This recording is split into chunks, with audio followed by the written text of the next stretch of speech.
my honor and privilege to welcome Professor John Volmink, who is going to give us this introduction and is going to share in terms of what does it mean, what is the relationship between these concepts and why they are important, especially as we look deeper into Ubuntu. Over to you, Professor John Volmink. Thank you, Moses, and greetings, everyone. Today, we are joined by people from 190 different countries, and people who have been drawn together because we share a common dream.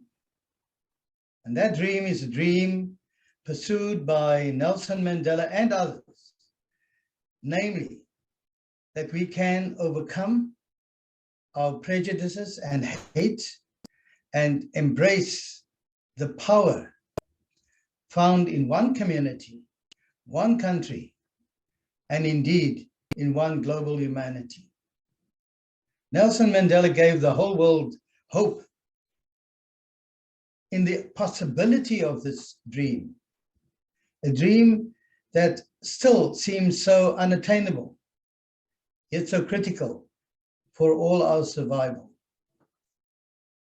This vision of one community, one family, global human family, we need to grasp, and now more than ever, as we face the chronic challenges borne by deep injustices in the world, such as poverty and hunger, as well as the acute threat, a global pandemic that calls us all to urgent and united action as articulated in the United Nations Sustainable Development Goals. So today, our focus on the Sustainable Development Goals include Goal 10, which is reducing inequality within and among countries. Secondly, Goal 16, promote peaceful and inclusive societies for sustainable development. And then Goal 17, strengthen the means of implementation and revitalize the global partnership for sustainable development. So we realize that we can only empower that dream by working in partnership with each other. We cannot do it by ourselves. And that is the interconnectedness and the interdependence that comes from a deep understanding of Ubuntu. That is why we celebrate this moment of Ubuntu United Nations. And so today we are privileged and honored to have with us some of the most distinguished leaders and minds in the world. Thank you all for joining us today, and as we reflect and draw strength from the legacy of people like Nelson Mandela and others. This occasion is made all the more important by the great uncertainties that we face at the present moment in history. When Nelson Mandela stepped out of prison, he stepped into a deeply divided society, a society filled with conflict and hate and injustice.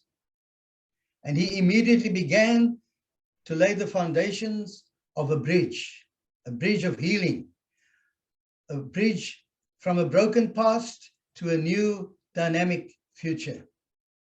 And he said, and that's important, as I walked out of prison, I quote, towards the gate that would lead me to freedom, I knew that if I didn't leave my bitterness and hatred behind, I'd still be in prison.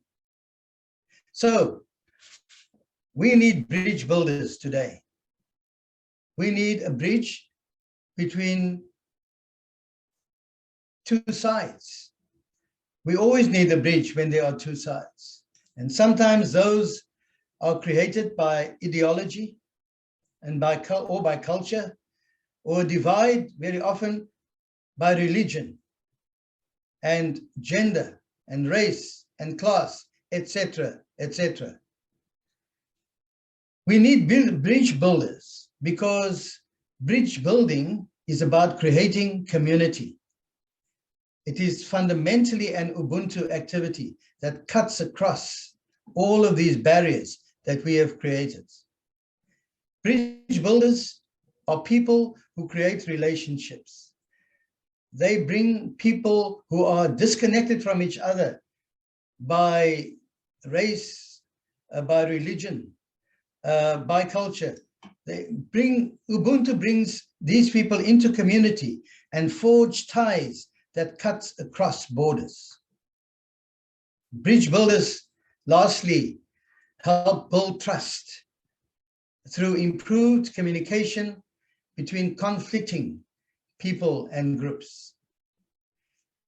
And as I close, I want to say that bridge building cannot happen without leadership. Bridge building is highly dependent on leadership. And the leadership of the 21st century is servant leadership. That's what we believe in the Ubuntu program. This kind of leadership requires new skills and new values and a new ethic. This requires personal change that involves a process of unlearning certain ways of leading and to relearn new ways of being and leading. So, as I look forward today, I want to say on behalf of the Ubuntu Global Network, I would like to welcome you and thank you for the long road to freedom that you are walking with us. Thank you very much.